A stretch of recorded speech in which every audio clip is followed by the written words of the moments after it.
Here are the stories making news at this hour. I'm Marissa Bailey. California police are investigating whether the suspected Golden State Killer is responsible for a double murder that sent an innocent man to prison. Carter Evans reports now from Los Angeles. They were dear to me.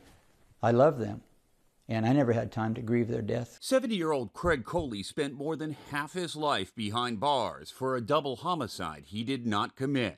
Now investigators are wondering if the crime might be linked to Joseph DeAngelo, the alleged Golden State Killer, suspected in 12 murders and more than 50 rapes across California.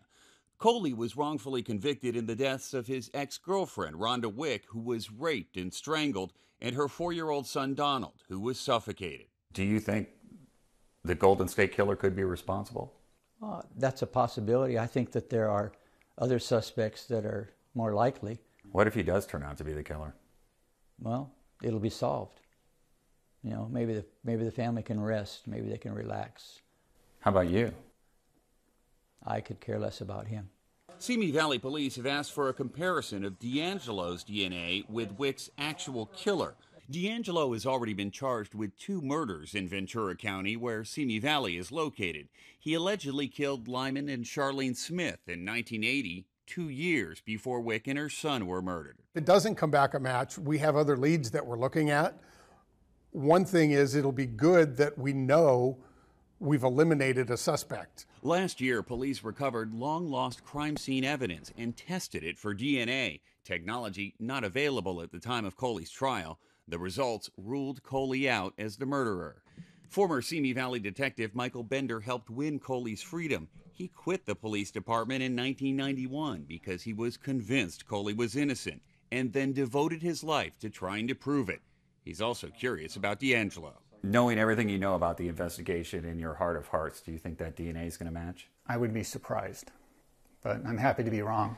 Wick's sister is also skeptical the DNA will match. She told CBS News, based on the Golden State Killer's MO, it's doubtful. The deputy chief here says it's a long shot. Carter Evans, CBS News, Simi Valley, California. And meteorologist Megan Glaros has a look at a rainy forecast on the way for this Wednesday. Hi, everybody. We've got an active night ahead of us weather-wise. Today, we're good. We have sunshine, a little bit of cloud cover. Temperature is expected to hit right around 80 degrees, but we're at a slight risk for severe storms. A cold front and frontal boundary getting a little bit closer to us. A stationary boundary going to sag over Chicagoland. So what we get essentially is a slight risk of severe storms as pulses of energy come along that front.